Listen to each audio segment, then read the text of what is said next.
Hi, my name is Alexis. And I'm Anna. And I'm Evelyn. I'm Victoria. And I'm Katie. We are the Marmalade Mermaids. This week, our flag means power. Season 1, Episode 9, Act of Grace. I heard Elizabeth Banks on this podcast, and she directed Pitch Perfect. She's a comedic actress. And so one of the things she talked about was her experience directing. And that in the world of directing, which I also did not know, is that there's this established uniform of like wearing all black, like cargo shorts, cargo pants, whatever. But there's like this very set uniform. And as she was directing, she realized this doesn't feel like me. This isn't me. And I know that's what people expect of a director. That's how you know who's in charge on set. She realized what would make her feel like her and really exercise the authority and power on the set was being extremely feminine. So she would wear dresses and pinks and be very feminine, and which was out of what's expected when you're in that role. And so the thing she specifically said on this podcast I didn't forget was that this is what power looks like, is whatever she's wearing, and this very hyper, not hyper, but like very, her way of dressing, right, was to wear these like really fun dresses and colors and not subscribe to what, had been identified as the uniform. And I thought that was really interesting. And so I, at the time in my job, I'm a director of an agency. And I had an employee at the time who was super inspired by this podcast episode, because it was just cool to think about leadership and power. And so I told her what I heard Elizabeth Banks say. This is what power looks like. It's whatever, she's wearing. And because she's the one in charge, so whatever the person's in charge is wearing, that's what power looks like. And so I love that. And so she would remind me of that every now and then, especially like when there were times where I was actually times when we were really celebrating something really cool that happened at work, or like when I'm really struggling. She was like, well, whatever you're doing right now, you've got the power. This is what it looks like. I'm like, yes, this is what power looks like. And I'm working on this really, really, really, really important project to me. Like, it is like, this project means the world to me. And I've got a call from this person, and they said, we need to have a meeting right now and get all of these people together. Like, there are all these important stakeholders that we have to get in one room to sort this issue out. And it's like 9 o'clock in the morning or like 9:30. And she says, we need to meet like in an hour. And I'm like, an hour? And I'm wearing overalls and this like bright orange t-shirt that says Wonder Woman on it, because I have plans to get on a plane. I think this project's just kind of simmering right now. I gotta get out of town for a minute. In this world that I'm operating in, it is suits, it is heels, it is dresses. It's a hyper professional dress code in this world. And she's like, you have to be here in an hour. And I live a half an hour away from my office. And so I'm not going to get back and forth to my office or to my house to change. And so, of course, like everybody's commenting, they're like, oh, like your overalls. I'm like, anyway, but I just had to be calm and cool and confident and just like, this is what power looks like. This is what power looks like. And because I care so much about the project, it wasn't about what I was wearing. It was about my authority and my experience and my passion over the project, which just totally made me think of Elizabeth Banks, right? She has a vision. She's making all these things happen. All these people have to ask her. She has to make decisions. And like, this is what power looks like. And I'm like, it really doesn't matter. It's you and however you embody that power. And it doesn't mean you're wearing a power tie. And it doesn't mean that you're yelling at people, right? Or it's whatever you do to assert that. And it was just like a great test. So, and I'm still in this kind of role. And so it's important for me to remember that, like, not only what I think of power and that this is what power looks like, but then also putting that into practice. And what does that mean when you actually do that? And what does it mean for you? So that's my story on power. Before we get too far, let's stop and remember what happened. So the British have come to Steed's ship, the Revenge, and he's like, okay, let's fire back. And all of a sudden Blackbeard climbs on board and he's like, raise the white flag. And Steed is going to be a shot. And then he's like, act of grace, say act of grace. And they know the law. And so Steed says act of grace and Ed says act of grace and the whole crew says act of grace. And then they gaslight Chauncey, which, oh, bless his heart. It's hard, but he's totally gaslit. Like, he is a pirate. He's great. Blah, blah, blah, blah, blah. And your brother, yeah. And so Steed and Ed go to a work camp. They institute Act of Grace, and Ed finds a very zen place, and they have a little romantic exchange, and they're going to run away together. And Izzy takes power of the revenge, calling it Izzy's revenge, which sounds like an intestinal disease. And then Ed says, okay, you know what? We are going to run off from this work camp. So and people on the revenge are not happy. Izzy's a rough pirate. Now we're going to talk about where we see power in this episode. Well, when you shared your story, like, because I don't know how many times we watched the episode, but I think we all watch the episode multiple times before we record. And I had thought about power in a lot of different aspects of where we see it show up. But then I just thought over and over again about how Blackbeard and Ed exhibit their power, because totally changed, right? He's like, it's my beard, guys. This is not who I am. Like, and he still commands the same presence and same authority in this Zen Ed way.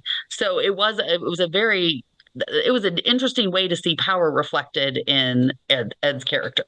No, that's I had been thinking so much about other ways to actualize that. I actually didn't think about that one. So that's amazing. Because yeah, you're right. That's exactly Steve's response, because it's in his name. It's his name. And then the fact that like he unpacks that and he's like, but it's not black, it's a gray beard. Yeah, that's a great point. I think, and you're right. And it's crazy. Like I would say throughout the show, of course, but like so many characters have that experience about what it means to be power. And I think like, since we're talking about Steve and Ed, Steve has the same problem, right? No one believes he's a pirate because there's this expectation about what a pirate should look like, what the ship should look like, how you treat your crew, how you talk to your crew, decisions you make, right? And so that's actually a great point, because that's what I was thinking about a lot with like Steed, and he gets it in this episode a lot, right? About the rejection of the idea that he's even a pirate, to like throughout so many like interactions, right? Well, you can't even exercise this thing because you don't have that authority, you don't have that power, and he's like a pirate. And then your point about, I love that, like Ed's got the same thing. Yeah, I like this conversation about Ed's beard, because it kind of makes me wonder, because I feel like there's lots of examples of Ed having power, but also willingly giving power away, like letting go. And so that I'm really starting to like think now about that, like the shaving off of the beard, like, is that him? It feels like it's him giving the power away, to be like, it's fine. Like, I want to just fold things and I just want to be here. Or is it stepping into the power of being who he really wants to be? Or is it both? But yeah, I do think it's funny, Steed's first reaction to like, but you can't be Blackbeard without the black beard. And then when the crew sees him at the very end, like the first thing they say is like, what happened to his beard? And then it's a running thing throughout season 2 of like, what about the beard? And so, yeah, I think it's a really interesting question with, again, thinking about the story of how you present your power. Is it doesn't seem like, obviously Ed's not attached to the beard as much as he is like, this is what I have to do because of the choice I made for Steed. But yeah, is it really a very powerful move for him to sort of release this thing that everyone else has, like this signifier that everyone else looks to as like the emblem of his power? And he's like, that it doesn't matter if I have a beard or not, you know? But yeah, just things that I would think about now watching it again, to be like, oh, can you track it? Or is it sort of moving and shifting with each sort of like interaction that he has with people and their reaction to the beard? I don't know. That's a great point, because they don't even hesitate when he shows up. As soon as he shows up, there's no question about who's in charge. And that's a great point. Like the beard had nothing to, even though they are, like you said, they're talking about the beard, but you can feel it, the calm and the peace that just like washes over the deck as soon as he like climbs aboard. They're like, oh, but also like, oh, phew, we have a boss again. Yeah, because in that moment, technically you have before he steps on board, technically you have 2 captains. You have Olawande and you have Izzy. And you have this mutiny, which Ed just comes and he asks for tea, and everyone's like, well, I guess that's over, and I guess he's our captain. So no, but yeah, I do like this whole beard thing, because I feel like throughout this time I've always felt like with Ed, he's always battled. It seems like for like this whole journey, it seems like he's always been battling this title, this like this persona he's had and everything. And then now like the solution has been to like shave off the beard and finally coming to like, this is me, this is Edward. Like, I'm really trying to, like, I'm finally, like, I really believe he is like coming to who he wants to be and everything, because throughout, like, at least with this season, the past couple episodes, it's been a lot of like just coming to understand like what he wants, what he actually wants and everything. Like, I'm done with this like Blackbeard life and everything. I just want to be Ed. And then so the removal of the Blackbeard, it's finally like, I'm here. This is me now. I think that goes back a lot to that Pinocchio story, that Ed getting rid of his beard like has now stopped being Blackbeard. He's like, I am Blackbeard and all the things that that means without a beard, and I am Ed because I'm fully showing up as myself. And then I think it's really interesting that when he gets rid of the beard is when this queer dynamic happens, and the term beard, like, to cover for your sexuality. He's like, I don't need a cover. Like, I have picked Steed. He is mine, and I don't need like some other kind of transparency, like some kind of other veil about that. Like, I'm going to be completely transparent. So I think there's a lot of power there, and it's interesting that it's at the same time that Steed becomes a real pirate. Like, he literally has that he's a proper pirate proven. That's amazing about what that means, right? And it's like, yeah, it's like what that means to really come into yourself and what it looks like and the expectations of, and and that's how you really become like who you are. And as you have these experiences, and it makes sense to adopt, right? It makes sense to adopt whatever came before you as you step into roles and experiences and to really figure out who you are. And then along the way, you're like, okay, how does this look for me? And that's amazing. I hadn't even thought about that aspect of it. And what we can see, and I would say too, like if we were to maybe, if you start off the season and we were to ask the question, who do you think is going to step into their power first, like, and authentically and really who they are? I don't know if I would have chosen Ed right away, right? And I don't know who I would have chosen, but to think about that's interesting because we see Steed is still on that journey. And I think, Anna, like what you're saying, like going back to revisit the beard and like, and what that means, because there's part of it that he's okay with, right? There's the part that Steed is okay with. I think if I were to guess, I'm like, oh no, I got money on Steed. Like he's got it together because he's got his finery. He's got his like, his different, his clothes. He built the ship exactly the way he wanted. And so you would have thought, oh, he is the one that's stepping into, he knows who he is and he's okay doing this differently amongst this group, but he's got his own work to do. And so that's really interesting to think about that too, and what those things mean happening at the same time for our beloved characters as they're on this journey to like figure out who they are and watching them step into this and what it does to the other person, right? Because that's an interesting part of this too, right? Your point too, like about Key, like him, like shedding the beard, and it's almost like I think sometimes when you make a move like that, you think now the people around me are really going to see me because you feel vulnerable, you feel safe to be vulnerable to do that. And then they're like, ah! because now you really are you. And that's interesting to think about too, that he's at his most like me, but now look what happened. That's interesting. Well, that reminds me of your story of like, they had that reaction when you walked in with the overalls. People are like, eh! It's the same, like, is that still our boss? Yeah. Okay. Totally. No, I actually can say I put that out into the world a lot where I'm like, oh, this is me. I love that connection. That's a great point. Yeah, I think it's such a cool conversation because it just makes me think, because I've like, studied costuming and that kind of thing. Like there's the idea of semiotics. Like the symbol represents, like the crown represents the king. So whoever's wearing the crown is the king. That's just it. But this is sort of taking that and saying you take the beard away and he's still the most powerful, pirate, and he still has all the power. And again, like he can walk on and everyone's automatically like, oh, well, you're in charge. Obviously you're in charge. And so, yeah, I like how he kind of sort of challenges that in taking away the beard, and then everyone else's reaction to it. Because, like, to your point with the story, what Alexis, when she was commenting, made me think of, I was like, oh, the power isn't in the clothes. As much as we love the clothes or the overalls or the beard or whatever, like, that's not where power is. And that made me think of what I looked up was the kind of like the etymology about power, being able to exert force. Mm-hmm. Being able to change, being able to control or influence. And it was interesting because then it got me thinking about the difference between strength versus power. And strength is the capacity within yourself to like do something, but then power is using that strength on something else.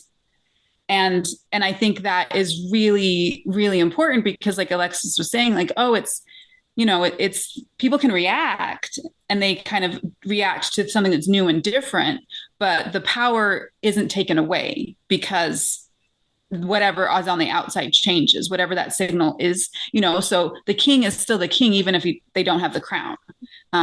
As much as we like to put all the power in that symbol, it's still, again, just a symbol for the power that the person holds and is able to then use to influence their surroundings and the circumstances that they're in.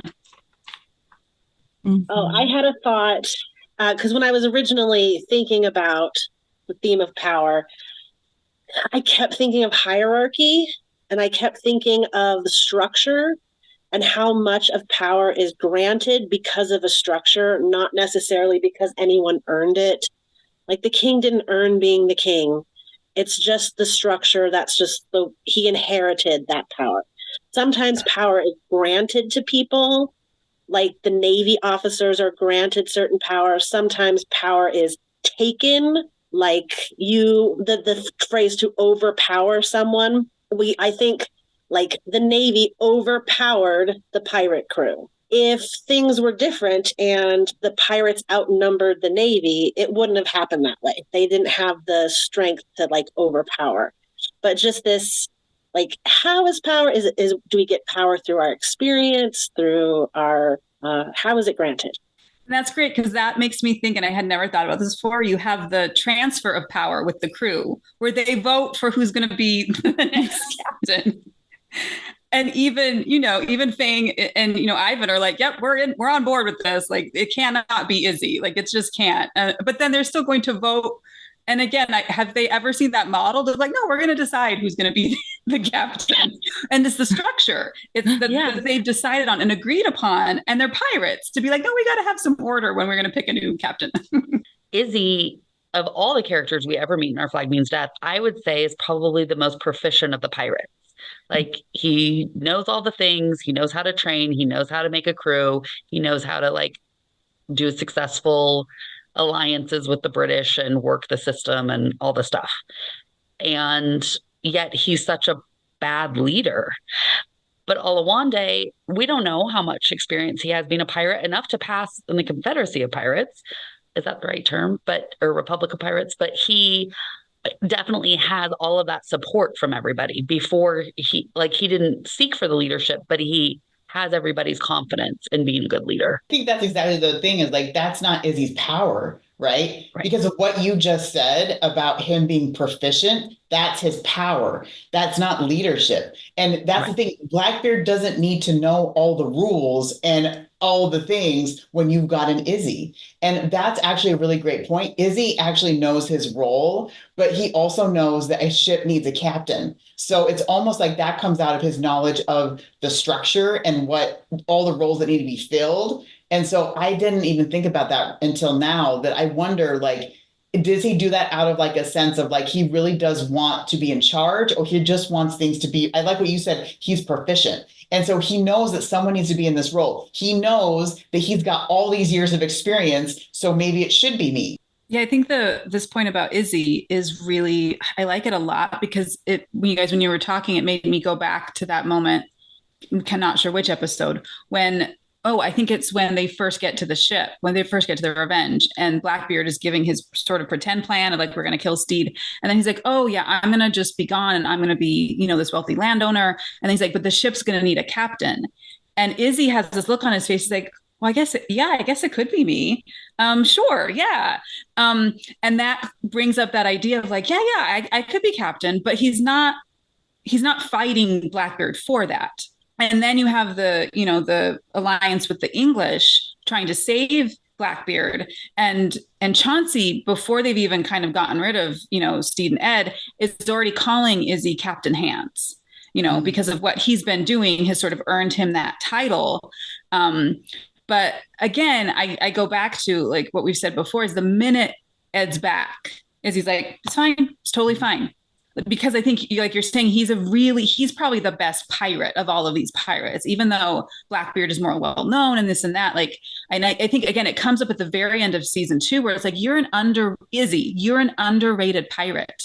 Like, people don't give you enough credit for how important everything that you do is to like making everything work. And I think that's really speaks to Izzy, where he's never really grasping for power. He's never really trying to go behind people's backs or kind of make sure that he's seen to be doing things that will set him up. He's like, no, this is just, I could do that.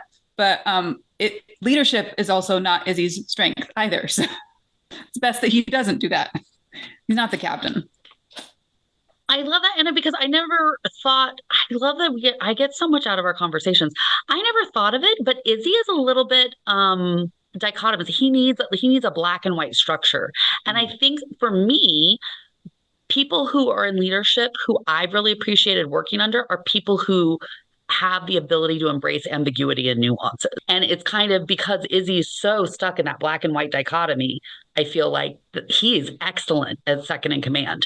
He is excellent at being the right-hand man. He doesn't know how to be a leader, though, because he can't appreciate what other people bring to the table. But on the other hand, he remembers people's names when they die.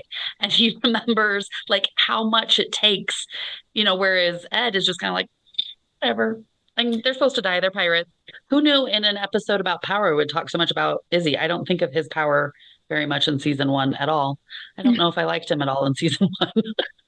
So that leads us into our dear Victoria's Haruto question, which was really well thought out. So I don't know how you want to say it, but go for it. So the big question for me was, why does Steed do what he does, right? Why does he not go with Ed? So it's the excerpt where Steed recalls his memory of Mary. And actually, I think just for the sake of where I'll just go through it real quick, just that part. So they're sitting on the beach. And the exchange is, Ed's talking about the plan, right? Like, we can just get out of here. And so Ed says, that's the point. Our old lives will be gone. Dead never were. What do you say? And what immediately happens is we see a flashback of Steed recalling a memory of Mary. And Mary says, I know we never would have chosen each other, not in a million years, but all we have is this one life. We immediately go back to Steed sitting with Ed, and Steed says, yeah. And Ed says, yes, ? And then Steed says, I think so. Ed says, yes. Okay. Yes, ? And Steed says, mm-hmm. So I guess one thing that I will offer is just to start like with looking at the text itself is Ed asks Steed a question. And Steed says, yeah. He doesn't say yes. He says, yeah. And then Ed wants affirmation. He wants validation. Right. And that, anyway, could you get what I think that's, so I just think, and we unpack that, but I just think there's a question mark. He's yes. And then Steve says, I think so. And Ed asks again. He says, yes. And then, okay, yes. So first it's like the enthusiasm and the question mark. And then Steve goes, mm-hmm. And so I think that's fascinating to either watch that deteriorate and or evolve in just those words that are exchanged, not trying to read anything into it. So I guess that's where I'll start with whoever wants to pick at that, and then wherever you want to go from there. I thought it was, your question was very close to a question that I might bring up, because I was watching the whole time for like, at what point does Steed decide to make his decision? Mm-hmm. Like, at what precise moment has he like, okay, I'm actually not in? I don't know. Yeah. And I like this question a lot. And I like the way you framed it, because, you're asking like, is this the moment when Steed decides not to go with Ed? And I don't think so. I actually think this is the moment Steve decides to jump off that cliff and be like, I think I'm going to do it. I think I'm going to go with Ed. And then we have another moment where it's like, oh no, I can't do that. But I like what you're saying. It's like, yeah, yes, yes, yes. I think so. I don't know. And I think if you're just looking at the text, you're like, oh, that's interesting. Like that's how you're conveying it. Because there's so much that they do with the acting. But yeah, I see this moment is Steve sort of stepping into, I think I'm going to go for it with him, but I'm also really scared. And it's also happening. And Steve says this later in season 2. He's like, it all happened so fast. But I like what you're saying about really slowing this moment down to be, and then tying in the memory of Mary and what his memory of her and the things that she says that I think ultimately help sort of propel him into, why don't I just try? Because I only have one life. But also it's really scary. And do I think I have the strength and the power to see this to the end? And I don't know. I think there's a lot there, but yeah, that's how I saw this moment. It's like, this moment is him actually just going for it. Like, I think I'm going to try, with Ed. Do you think if Chauncey didn't show up that he really would have gone?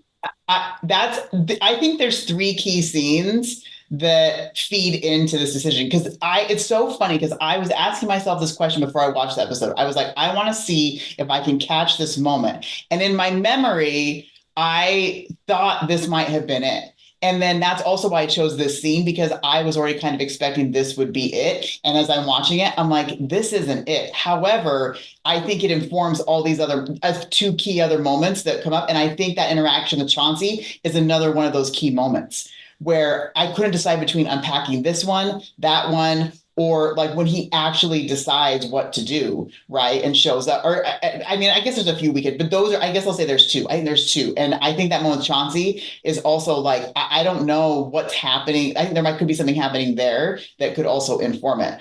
And when we talk, and the thing that I think about the uncertainty here is like, there's a lot going on because, but to go back to what we were talking about, like Blackbeard's beard, he's just shed his skin into his true Ed self. And he really says that the beard is gone. He initiates the first physical contact, intense physical contact we see, which is fun and exciting and terrifying.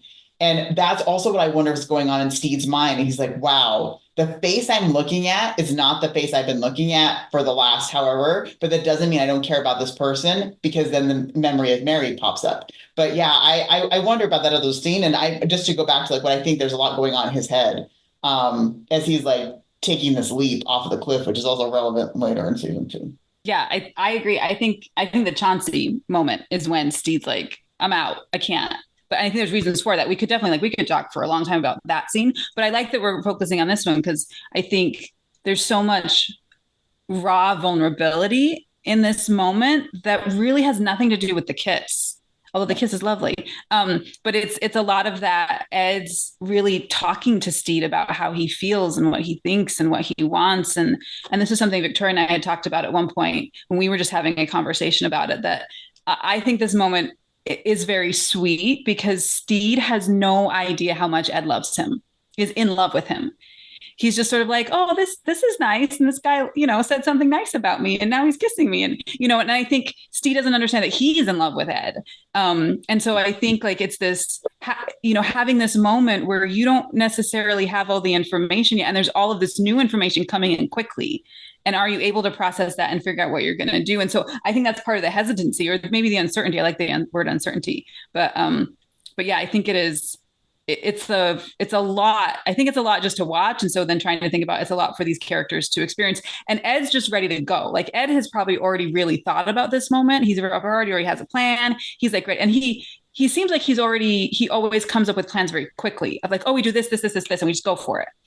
And Steve doesn't seem like that's his nature. And so even if Ed hadn't pre-planned this moment over this offer, he's just like, there's always a plan. Where Steve's, we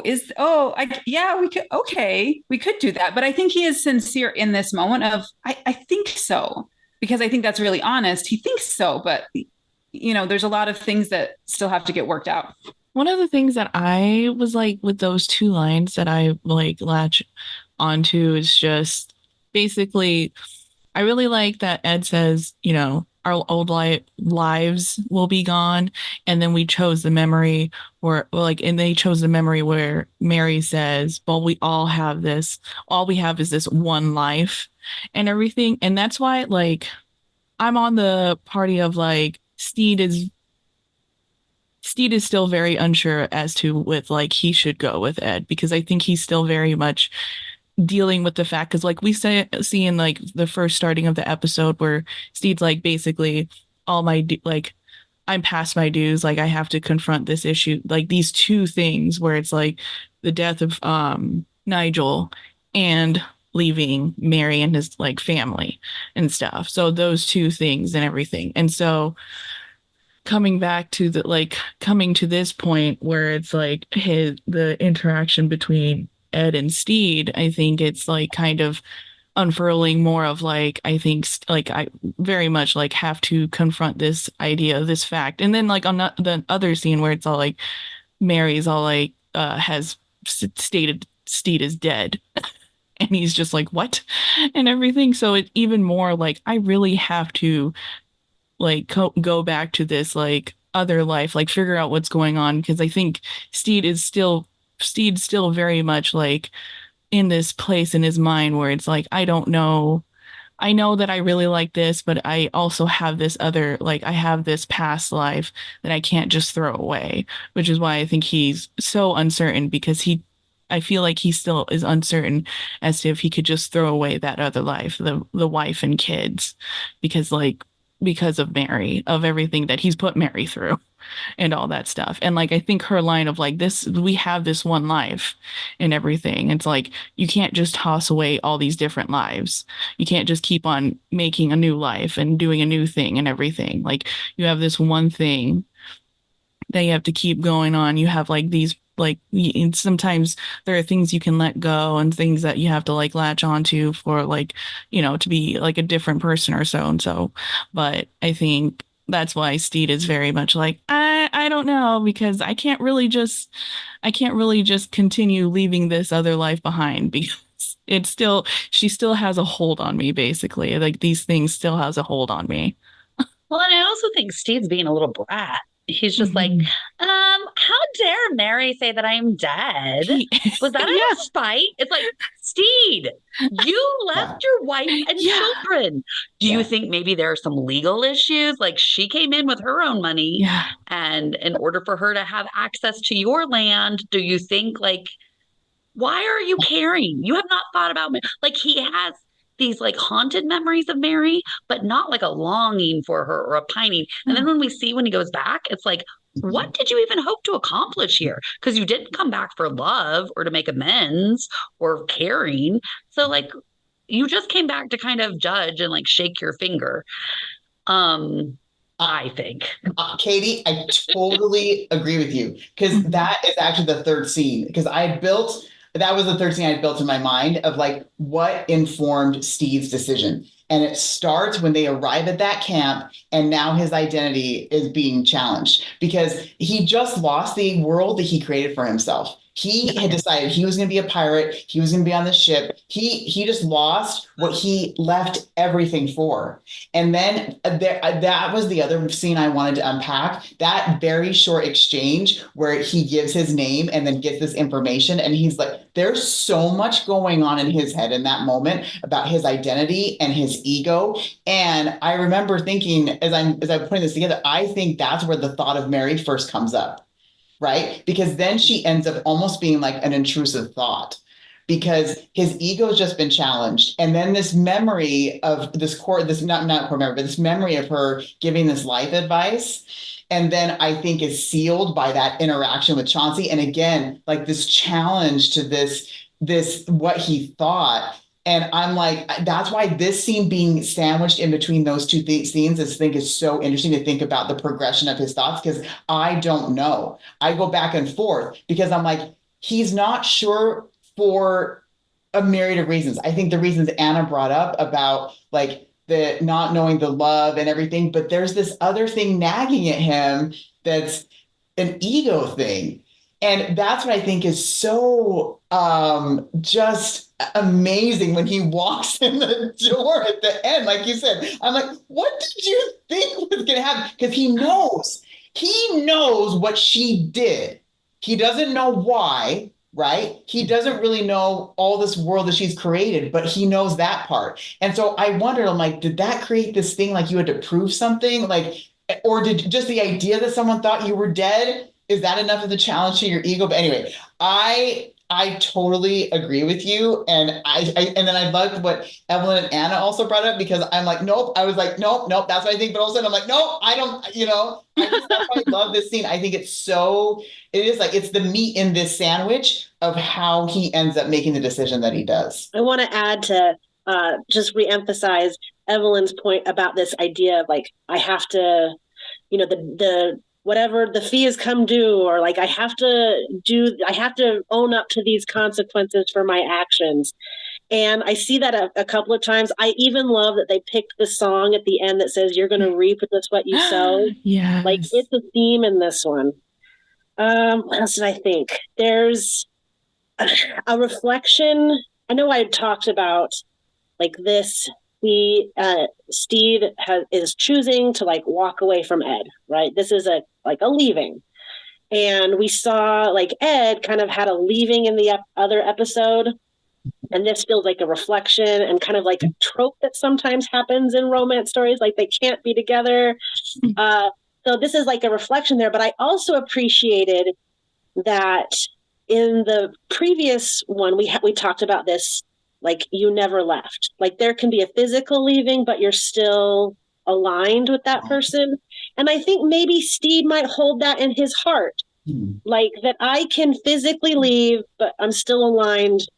And it doesn't feel like betrayal to Steve. Like maybe yes, I agree completely. Like, okay. I love that. I agree completely, because I feel like season 2, there's episode after episode after episode of Steve having to kind of own up for this choice to go back to Mary. And like, he is like, you like abused us and like released the Kraken on us and all this. Whereas Ed, like Steve didn't have any promise that Ed never left. It was very tongue-in-cheek, right? In Ed's heart, he had made that commitment. So for him, he thinks Steve probably knows, like, dude, I've always got your back. I am your number one. I will always be there. But Steve didn't know that. And he's genuinely, I feel shocked, and I would have felt so betrayed. And I think that Steve just accepts Ed back with this love and compassion, and like, sure, he's telling me raise the white flag, raise the white flag. He's telling me act of grace, act of grace. He's telling me to go to prison camp. Okay, go to prison camp. He's hugging socks. Okay, hug socks. Like, whatever. But I feel like Steve accepts these things about Ed, and he doesn't get that same grace back. Steve all of a sudden like reframes things in a very different way. And we've seen him do this a few times. And it's kind of like, I don't know if it's a guilt complex. I don't know if it's like, don't write me out of my own story. I don't know what's going on, but I feel like that's what's happening with him and Ed, because at first he was like, oh, what's the plan? Like, get me in on the plan. And then Ed's like, oh, okay, we will run away. I will make the plan. And there's probably a lot of hesitancy there because Steve wants to be involved in the plan. He wasn't involved in his family's plans. He wasn't involved in their conversations about who's your favorite farm animal.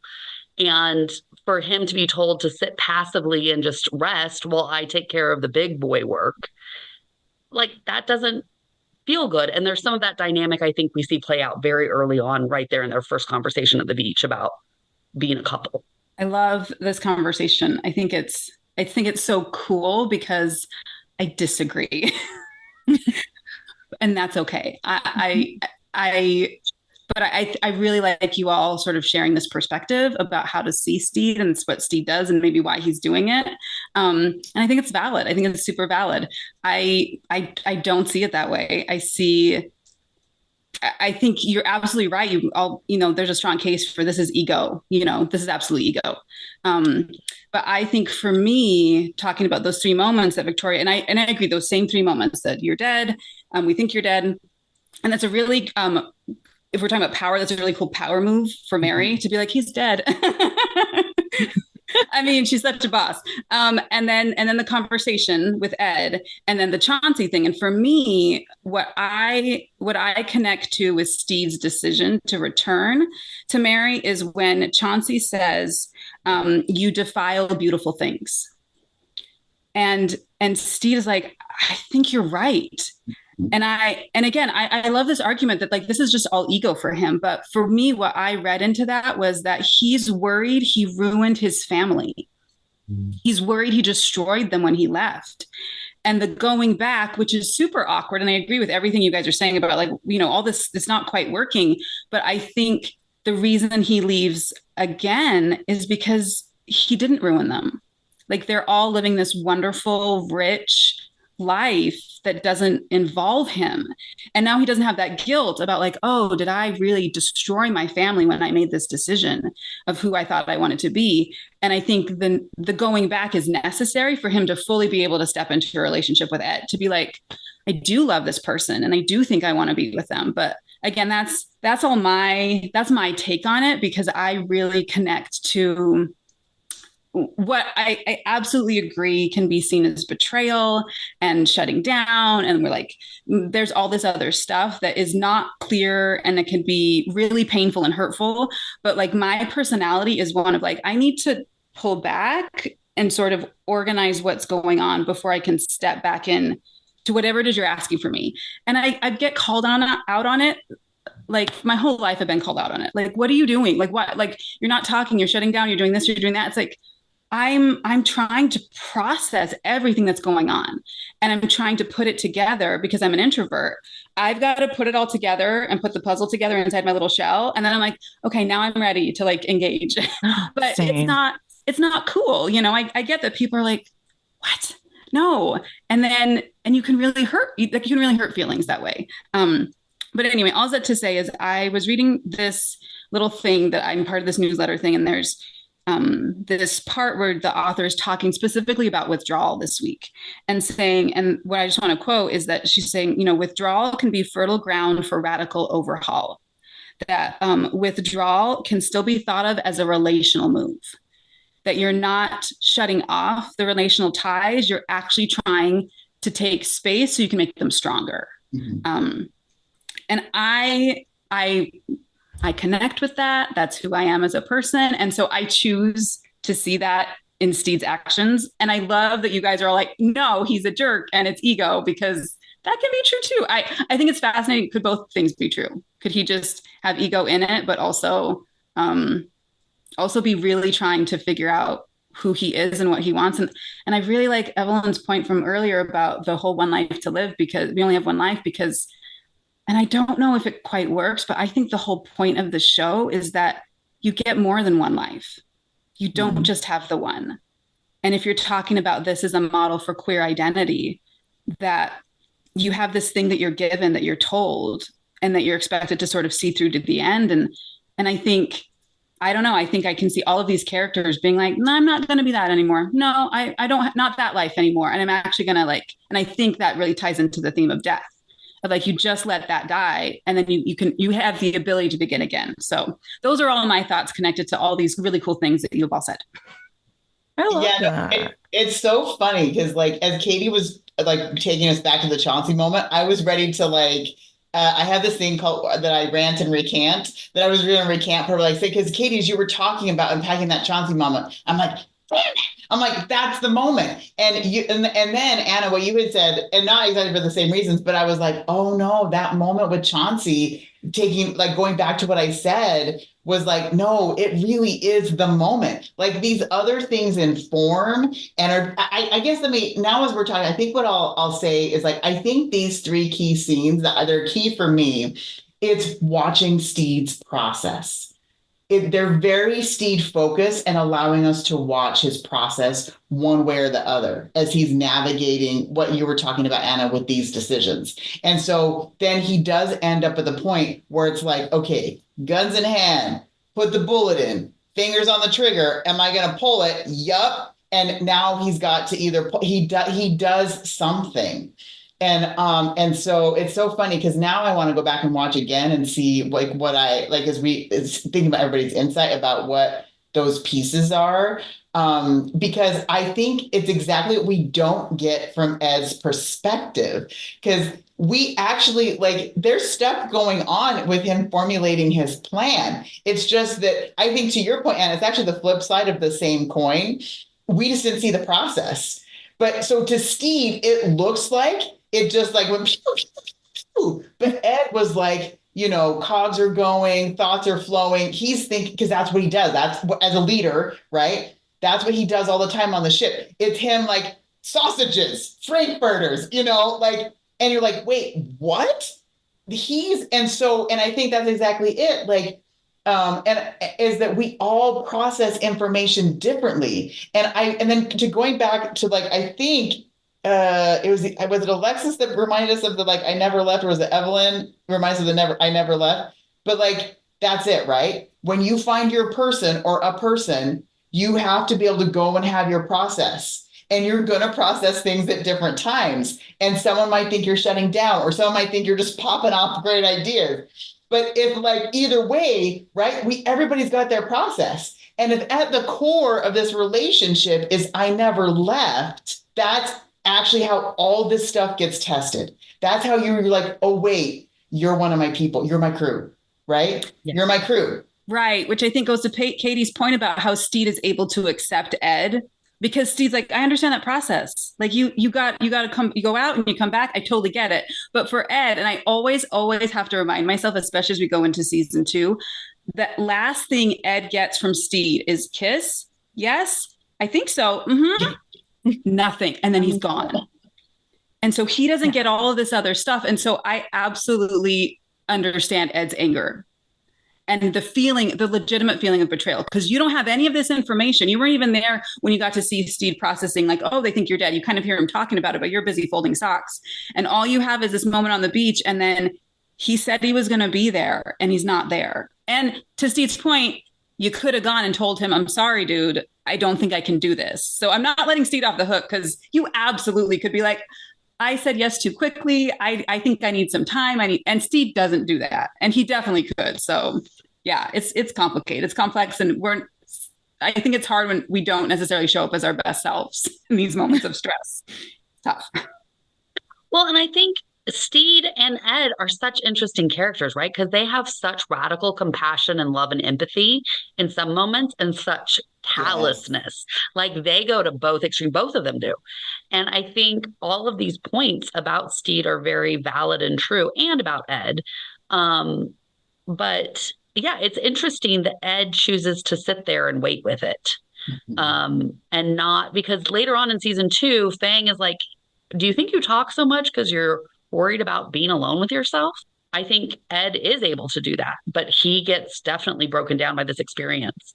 And it is interesting that Stede doesn't pull him away. I think rightly so. He's probably so rattled by Chauncey and this idea of, you defile beautiful things. You, like, ruined your family. I love that you brought that up, Anna, that you made the best pirate in all of history go cuckoo is a big thing. And, like, there's something there that maybe Stede is like, ugh, Ed's probably better off without me. But Ed's not going back to being a pirate. And Stede really, really, really knows that.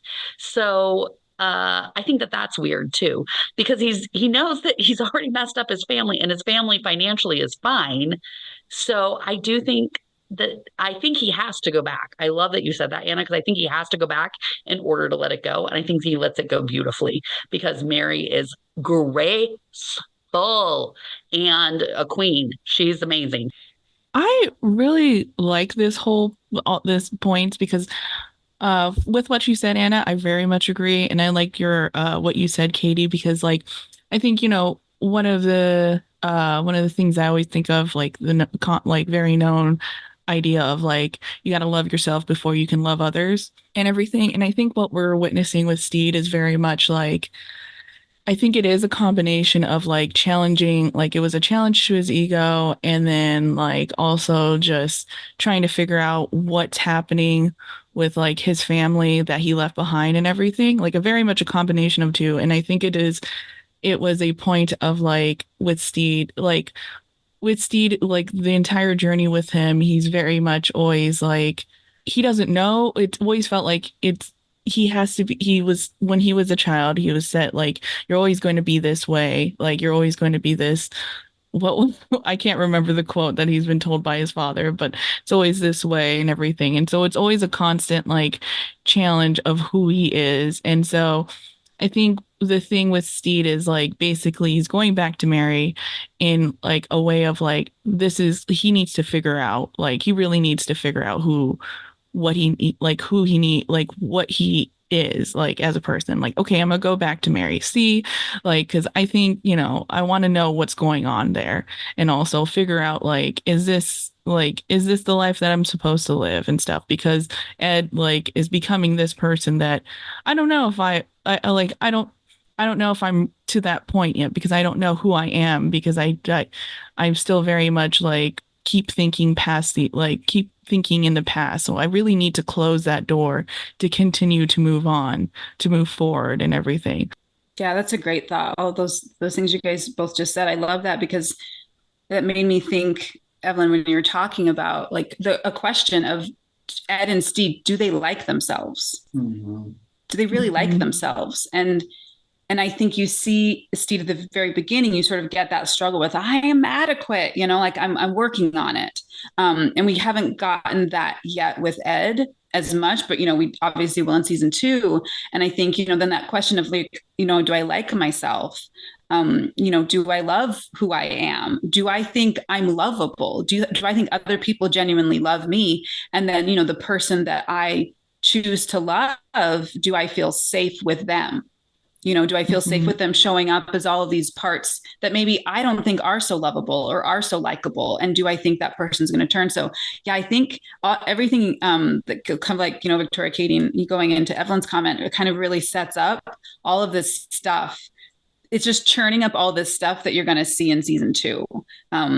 And there's so much there. And I really like this conversation, because it just, if anything, it's just bringing up more and more questions of like, like going back to like unpack this moment and other moments and then the whole season. So yeah, really cool thoughts.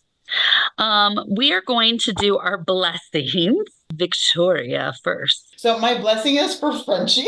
When I was thinking about power, one of the things, like a different thread I thought we could pull at was like power misused, or in my words, not fully germinated. Bless Frenchie, which I will do this. I may use it later, but bless Frenchie, trying to exercise what he thought was a superpower of his, and it completely Looney Tunes its way into a Chauncey-like moment where anyway. My blessing is for Frenchie and his power that is not fully germinated. Alexis? Yes, my blessing is for the structure of the Navy Academy that gave Ed a kind of peace and really let him settle into his softest, most chill self. I loved that. Like, yeah, he had to trim off his beard because it's regulation. He has to do these chores. Like, I think he's digging it.